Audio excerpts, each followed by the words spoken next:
Morning, good afternoon, good evening, and welcome to a Georgia Heat edition of This Is Recorded podcast. I'm joined by a young black Nubian queen, great mother, superwoman, and an asshole. Please introduce yourself. I'm Shay, Stark, mom, all those things he said, minus the asshole part. Yeah. Okay, so where are you from? Everywhere and nowhere. Military brat. Atlanta has been home since 99, so I guess I am a peach by drop off, I guess. Okay, but you have been abroad. Where abroad have you been? Where were you raised up partially? Ansbach, Germany is where I spent my formative years. Basically all over Germany. Okay, we are in the summertime. What is your favorite summer memory as a kid? I used to love going back to Maryland, where my parents are originally from, Baltimore specifically, hanging with the family, doing those kind of things. Okay. In adulthood, do you have a favorite summer memory? Favorite summer, probably summer I turned 30. Oh, you had a cruise. That was pretty epic. So on that cruise, somebody had said someone's breath smells like shit. I think I heard that. And so, it was a very interesting time. You also salsa danced your way into 30. I definitely did. That cruise had some stuff like off movies. Like some of the company wasn't so great on the cruise, but like the memories, like it was crazy. Like I literally walked past and then you had someone serenade me. You know, that's a dream of mine, just to like, the only thing I'm missing is a flash mob. But then like I was standing on the sideline, the person I was with didn't really want to dance with me. Then this old like Dominican guy like really did spin me around and salsa dance me like off a movie, and I really knew the moves. That shit was an actual movie, so that was a pretty good memory. Okay. Also, what was that song? That was Ed Sheeran, We Found Love, right? It was, and he really sung that to me on my birthday, like really sung to me, and I looked really cute that day, and my curls were everything. Okay. On that day. Well, that's good.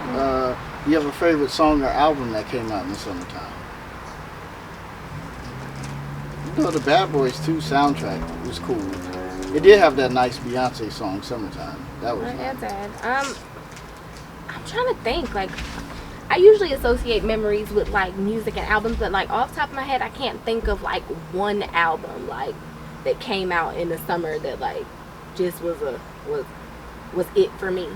I know when we got off the plane, like after we were in Germany for a long time, me and Shay came before our mom and dad. Well, we were in Baltimore before them, and a song that kind of like kicked off our U.S. journey was that Wayne Wonder song. Like, was the song playing when Erica picked us up. Yep. That was a good one. That was it. I don't remember what year that was. Had to be 99. Yeah. Had to be. Because that's when no, we it was got another here. song. Didn't we find out it was another song? No, I think that she thought it was another song, but I'm telling you it was that song. Oh. So I think that was it, 99. I don't know. We have to verify that. We might have to. 03. Don't fact check us on that. We might need to fact check that. Like, I don't know. Let me see this. I think it's missing. We have technical difficulties. This is a ghetto podcast. Alright, I'll just hold it. So, I don't know. Will Smith, my favorite Will Smith song is Summertime. That's the greatest, like, summertime song ever. Because even, like, the 2 miles an hour, everybody say it was corny, but it was like, you didn't have to curse in that song. That's an anthem. That is absolutely an anthem. That song, your dad likes that one too. When, we was getting cameras and phones, he learned how to work it. He showed me that he recorded himself riding around listening to that. It was an old school vibe for him. What a sweet guy, man. So confidence. Have you always had confidence? I always been a jokester, but sometimes I didn't have a lot of confidence, like in front of people or doing certain things. But you would think I do.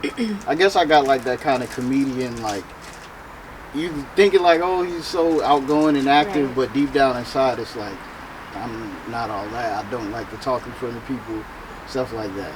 So have you always had confidence? Absolutely not. I think it's like much like you, I use like jokes and comedy as a way to kind of like, defense okay, I'm not mechanism. going to get picked on because you like, because my jokes are going to hit harder than yours. I'm going to be way funnier. Like so I definitely use that as like a safety blanket for me. Like The super defense mechanism. it is. For like all comedians. Let me tell you, it keeps you safe because if your jokes are funny, if you can roast harder than the next guy, then you're safe from the abuse. Like, listen to how I speak. Like, when I came to the U.S., it was really hard for me because it was like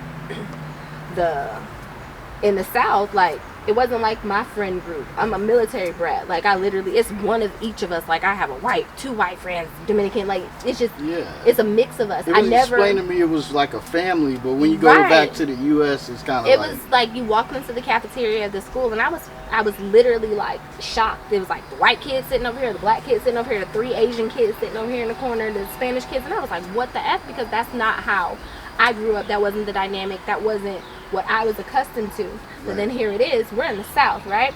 So mind you, came from another country, but it's almost like we had to learn another language here because I didn't understand what the hell these people were saying. And now I'm white. I'm too white for the black kids, too black for the white kids because I speak English. So that was kind of a big thing for me. You know, when we were younger, it was like, oh, you talk white was a big thing, but it's like, I mean, you talk good. Like, I guess I feel like a lot of people say things to people where they wish they had that kind of like vocabulary or something like that, but they don't know how to say it. Like, hey, like you speak really good. Like you don't speak like the rest of us. But it was never articulated to me that way. It was always like, oh my gosh, Shawty, you talk white as fuck, like, you know. And I'm just like, and you talk stupid. Like, I don't understand. So that was kind of a thing for me. So getting here, it was like once I'm on the defensive, whereas my whole life it had kind of been peace, like some real like kumbaya shit. I feel like they need to teach a class before they put military kids out into the world and tell us that the world is not. We were sheltered, and it's literally all of my friends who I still talk to every single day. Those were the best friends that I've ever made, and I've never made any friends like that again because the world is weird. Yeah, it feels like in the States for me, it's like middle school everybody's cool, but high school is where like you break off into your sections. Black people hang with black people, white people over there. Like it's just not, unless you go to a predominantly black school. You know, it's kind of like, and there's a few white people, Spanish people sprinkled around. But yeah, it's definitely different. Like, how was your school experience? How was school for you? Like going to school, and what did you want to be coming out of school, or when you was little? Because I heard that your son said he wanted to be a fireman or a donut at one time. I think it was a baked potato, but because I mean, a lot of kids tell them you can be anything you want to be, and that's not fucking true. If you can't count, you probably cannot be an accountant. You cannot. And I think that's a problem a lot of parents have. You walk around telling these people you could be a singer, but you can't sing. So it's like, don't tell people that. But I guess when I was younger, like the dream for me would have been to like perform in some aspect, whether it be on like stage, like playing, like music was like a really big thing for me. Singing and dance. Dance and plays more so. Like I would have loved to have done something on the Broadway plays kind of side of it.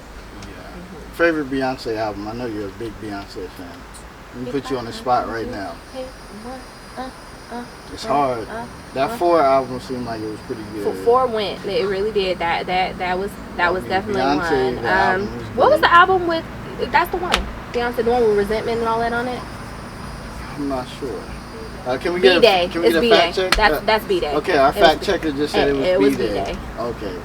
Yeah, so that one, if you had to pick a favorite Beyonce song today, not of all time, what are you going to go with today? Like, Beyonce, my favorite Beyonce song of all time? Today, because it could change. She got a lot of good songs. I think it will always and forever be my favorite is Stay. And I think it might be Destiny's Child, but that's not my favorite song ever. I like Me, Myself, and I randomly. It's a really good It's one. me being an independent woman. Yeah, it is. Okay, but her. Okay. Like I didn't need anybody. Like, you know, like that's the way it is. I love it. Now, growing up, did you feel like you were too nice to people growing up? Or you just feel like that's just your personality? I don't think I ever had an issue with being too nice because I grew up around people who were nice to me also. Right. I didn't have, like, I never felt the need to battle, like, people except for Virginia Johnson. She cool now. We friends on Facebook, but except for her. Like, she wasn't very nice, but Oh wow. shout out to her. Shout out, shout out to her now. But like, no, I didn't have that experience. Like the bullying kind of mean girl stuff. My clique was my clique, and these are still my people today. Yeah. Because I mean, you always come off as a nice person. You are a nice person. So I'm like, dang, I wonder if she ever felt too nice. Well, as a kid growing up. Not as a kid. I didn't ever feel too nice because I genuinely like. That is how I express that I care, like, about people. I love acts of service and giving. And if you are my people, you are my people. I mess with you because I mess with you. This is genuinely how I am. I think that sometimes people want to be nice just because they think you're supposed to be, and I really am nice. Yeah. You know. Now, what most people battle with, are you nice to yourself? Do you have positive self-talk to yourself? Today, that's something that I'm working on, you know, because I realize that for me, I'm always thinking about, well, what can I do for you? What can I do for you? Like, how can I make sure everybody else is good? And then I've been struggling lately, specifically with like, just making sure I take care of me. And that's really, really important because I can't make sure anybody else is good if I'm not good. So that is something key that factor. Like, you know, people who talk about loving people and stuff like that. If you don't love yourself, you can't love nobody. It's absolutely true. It's very difficult, but it also is difficult is that, like, you know, in this world, like, everybody can switch up on you, period, but you can't really switch up on yourself. Right. But a lot of people switch up on themselves. They don't have positive self-talk. They think, like, I'm not good enough. I'm not this. I'm not that. And that's when depression and stuff sets in. So I feel like a lot of people need to have that positive. Like, hey, Reg, you look nice today. I fuck with you. Like, good job. I've seen how much you've grown. I think that's very important for people to big themselves up. Because in this world, like, anybody, mom, dad, brother, sister, anybody can switch up on you, but you can build yourself up. You always gonna live with you. Like, so I think that's very important. And it's one of those things that's easy to forget, especially me being like a mom. Like, I'm always like, there are 4 people who are always like my focus.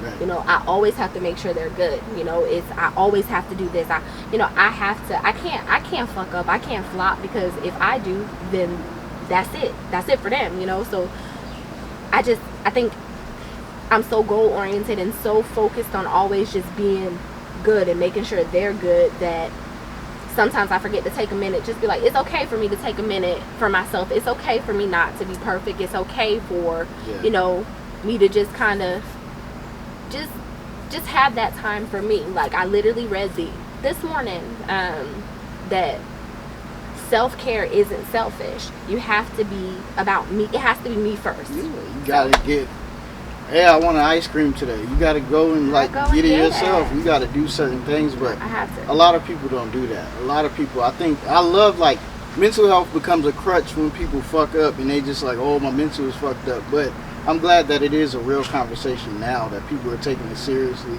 People are talking more about therapy and opening into it in the black community, because it's like so taboo. And I feel like therapy, it doesn't necessarily have to be with a therapist. It's just being real with yourself. Like, what ways can you make yourself better? Because we all can be better in certain ways, but therapy is like, hey, I do this wrong. You can't bullshit yourself.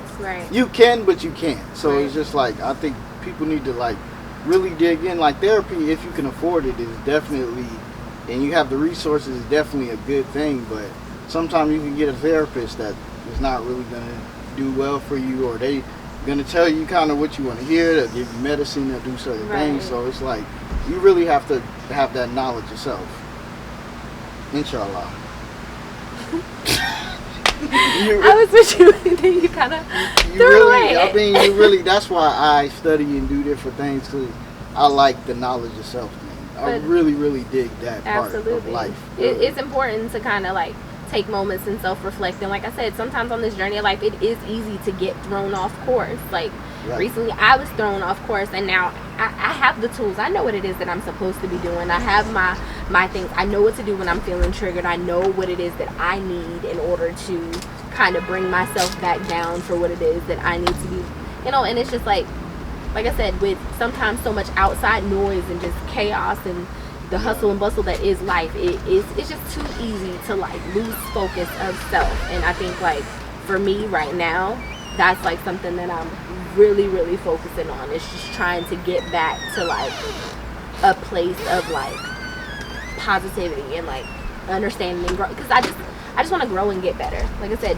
there's nothing in life is guaranteed, and like I said, we're on borrowed time. I just want to make the most of my time and just enjoy and just be around good people, take good trips, and just eat good food, and that's it. And that's really important what you said. We're on borrowed time, because it's like none of us know that last day. Right. But a lot of us are walking around like, I'll do it tomorrow, I'll do it this day, I'll do it that day. But that day is not guaranteed. Correct. So whatever, I think we need to normalize those uncomfortable conversations. We need to normalize taking time for yourself and doing things for yourself. Like, certain things need to be normal, and it really shouldn't be an uncomfortable conversation. It's a real conversation. But I think a lot of us feel like if I tell somebody this, they may not fuck with me no more. But if they don't fuck with you no more, from being honest, they never didn't fuck with you. In the beginning, it never was a thing. Like, it never really was a thing. I think that's important. It is, and like I said, especially like I said, in the black community specifically, like, we don't talk about like, our mental health or how you feel. Like, we don't do that, and just effectively how important like effective communication is, like how different a scenario or situation could be had a conversation been able to been had. Like, people don't want to have difficult or uncomfortable conversations. Yeah, like, we need to normalize. It's not crazy. Uncomfortable. It needs to be said. It has to be. There are certain things that need to be said. If I'm going through something, I should feel comfortable to be like, damn, Reg, like, I'm feeling like this, or whoever, I don't feel like, or I should be able to come and like feel comfortable to be vulnerable with the person and have that open and honest communication, because like I said, sometimes a real nigga could snap. You know what I mean? Yeah, it'll feel bad, and we hold a lot of things in, and sometimes it's even unfair to the person we explode on, because it's like, damn, they didn't know sometimes. Right. So we need to normalize, like, hey, when somebody does something, depending on the setting, we need to say something immediately, like, hey, I don't like that. Don't do that. I don't like this. I don't like that. If you're in front of a bunch of people, maybe that's not the best time, but it needs to be said. Of and course. It don't need to be months later, weeks later. It need to be within a few hours. Like, it need to be said, like, hey, I don't like that. That you make did me X, feel Y, good. Z. It made me feel this way. You know what I mean? Yeah. Like, I've been in several situations where, like I said, one thing about me is I've always prided myself on is like being able to hold things, like, and then express them at a later time. But sometimes for me, like I said, I think I hold it and then fucking snap. Like, people are like, damn, all I said was pass the mustard. Like, why is she snapping? And well, it's because 3 months ago you said this, and then you said this, and then you said this. And I'm the same way. It took me to 30. I'm 34 now. It took me to 30 to really start saying stuff and saying how I feel and things that bother me, because you always feel like, oh, I'm going to lose this person or something like that. But it's like, no, these things need to be said, and if they go, they go. You got to really have that knowledge yourself and be at peace to where, like, if you leave, you wasn't with me. Right. No matter who it is. Like, Right. everybody needs to know, like, I need to have this conversation with you, and depending on how you take it is depending on how it goes, but I need this for me. Because a lot of people jumping in caskets and doing stupid shit once somebody died, but it's like, bro, you should have said that while they was alive. Give me my flowers now. I mean, you need to tell some, like, like, everybody needs to, like, do that and really become comfortable with that. Like, and we need to kill that it's an uncomfortable conversation. We need to have more conversations, especially like, it's so many of us, like, we never talk again after like a little disagreement. It's like, damn, like, that should be bad. It's weird that, like, it's because like I said, like, people have been grown up with this narrative, like, you're not, children should be seen and not heard type shit, instead, like, not treating children like they're fucking people. Kids have feelings too. Like, I should have been able to say to you, well, I don't like that, or it's just.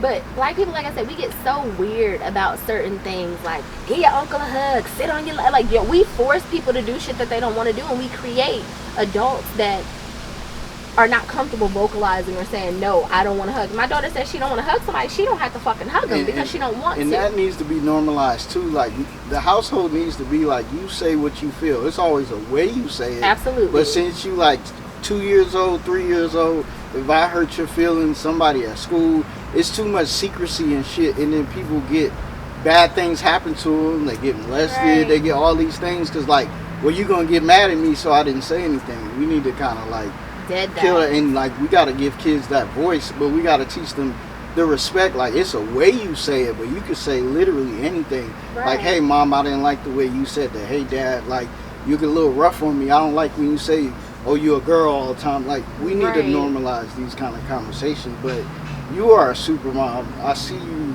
all the time do all these amazing things. Give you your flowers now. How do you pull the strength to like? I've seen you hold it down and just do everything on your own. Like, what gives you that inner strength to just keep going and with a smile on your face? Like, they don't even notice a lot of things you go through. They can't even tell. Maybe they can tell somewhat, but they have no idea, and they probably not going to get it till they way older. How do you really muster that strength to be that super mom? I mean, I just do what I have to do. You know what I mean? It's them. They push me. Like I said, they are a group of assholes, and I love them dearly, but they are. Like, but they're my favorite bunch of assholes, you know?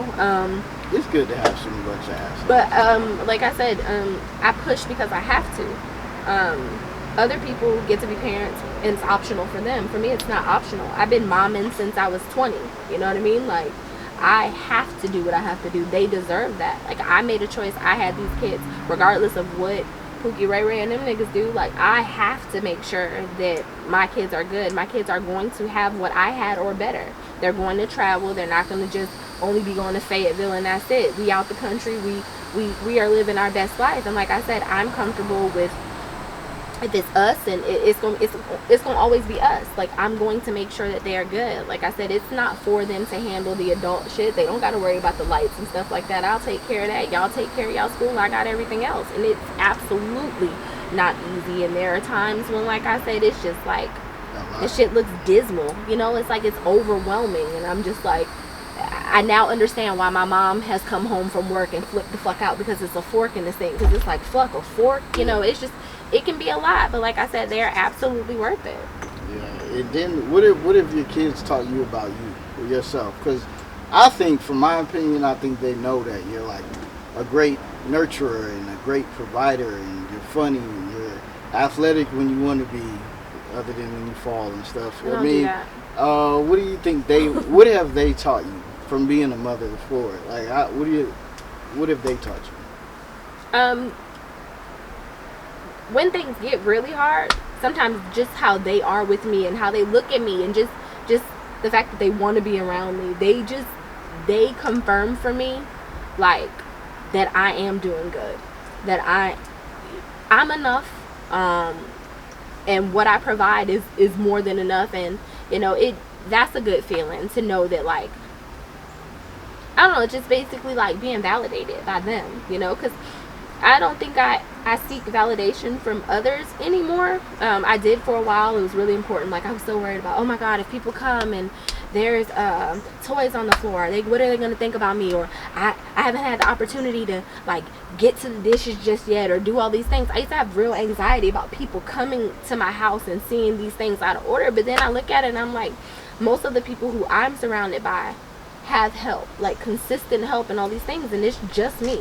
And I'm doing a fucking great job, and it's enough. And like, as long as they're good, that's enough for me. It has to be. That is like, at your young age of 21, I'll be wink 20, wink, 22 in August. what has life taught you about you at this point in your life? I know it seems the older I get, the more I realize and I respect and appreciate, like, time, man.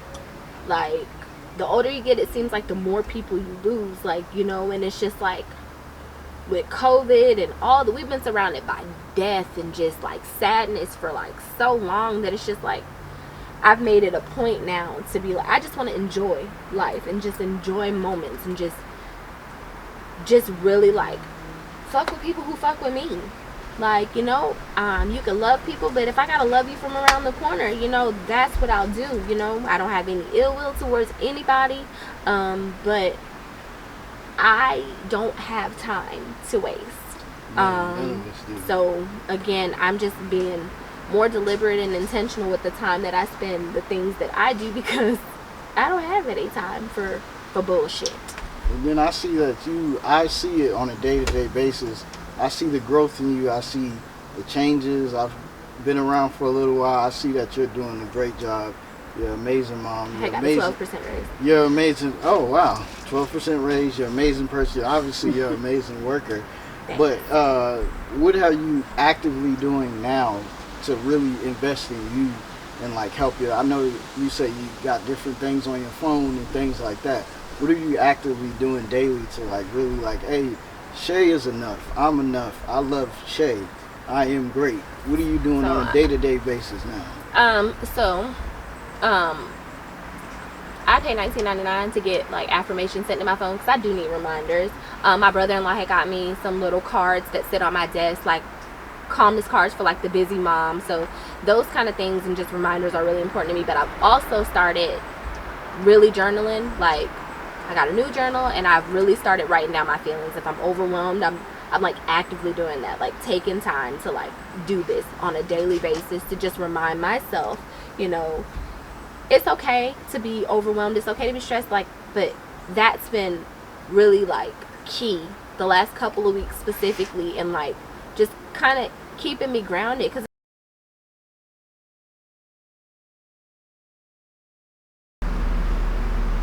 so before we were rudely interrupted by your alright, so we back on. Alright, before we were rudely interrupted and you were telling us how great you are and amazing you are, but we're gonna end it like this. I think you're an amazing person, you're an amazing black queen, you're an amazing mother, you're a beautiful person inside out, you're a beautiful black queen, you do everything great in my eyes. I mean, I think all of us are a work in progress, all of us want to do things better. But I just want to tell you, you're amazing. I love your growth. I love everything you're doing, the direction you're going. And I'm here with you. We're on this journey with you forever. We thank you. And before we get out of here, we do speak it into existence. Next year, mentally and spiritually, where will you be next summer? Just in a place of peace, you know. The work that I'm doing and putting in, hopefully, like it will show, like, and my insides and outsides will match, like how I feel, and I just want to be at peace, and I'll continue to push for that, and that's it. Just happy. I just want to be happy. I don't want anything in life. I don't want to be rich. I don't want none. I just want to be happy. That's like really all I want. Happiness. This is recorded.